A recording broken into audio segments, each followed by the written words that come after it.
when my wife Laura looked me dead in the eye and said, "You're too broke to hire a lawyer," and tried to shut me down, something inside me snapped. We'd been married for 7 years. I wasn't wealthy, but I worked hard as a mechanic and gave her everything I could. I really believed we were building something together. But that day, she stood in our living room, suitcase in hand, demanding a divorce, and our house, like I was nothing more than an inconvenience. She called me a failure, said she deserved someone better, richer, more impressive. She told me she'd already hired an attorney and didn't think I could afford to fight back. I didn't say a word. I let her insults hang in the air and nodded as she walked out the door, convinced she had the upper hand. But I wasn't going to let her steamroll me. That night, I sat at the kitchen table, staring at the walls we painted together, thinking about every extra shift I'd taken, every sacrifice I made, every plan we once shared. And it hit me. She had no idea what I was made of. Just because I didn't have money didn't mean I didn't have fight in me. Or brains. The very next morning, I started digging. I found a legal aid service that worked with people like me. The lawyer I met there listened closely, combed through our finances, and shook his head.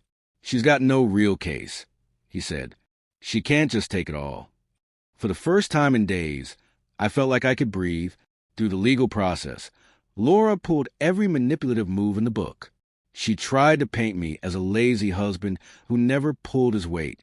But I came armed with proof, receipts, bank records, old messages, everything that showed how I'd supported her through college, covered the bills when she wasn't working, and kept us afloat. I had the documentation. And with my lawyer's help, I laid it all out.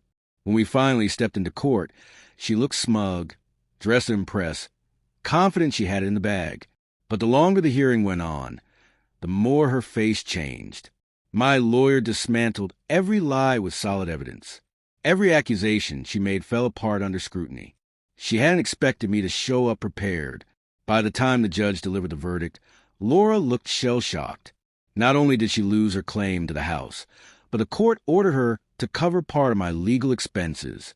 The judge saw right through her act, recognized that I had supported her generously, that I hadn't been one trying to take advantage. Outside the courthouse, she approached me in the parking lot, said she never meant for things to go this far, that maybe we both made mistakes. I just looked at her and said, "You already told me who I was to you. I just needed to show you who I really am now." I moved back into the house alone, but it didn't feel lonely. It felt like a clean slate. I started fixing it up, finally tackling all the repairs I'd been putting off. But this time, I was doing for myself. I realized I didn't need someone who treated me like I was replaceable. Months passed. Life moved forward.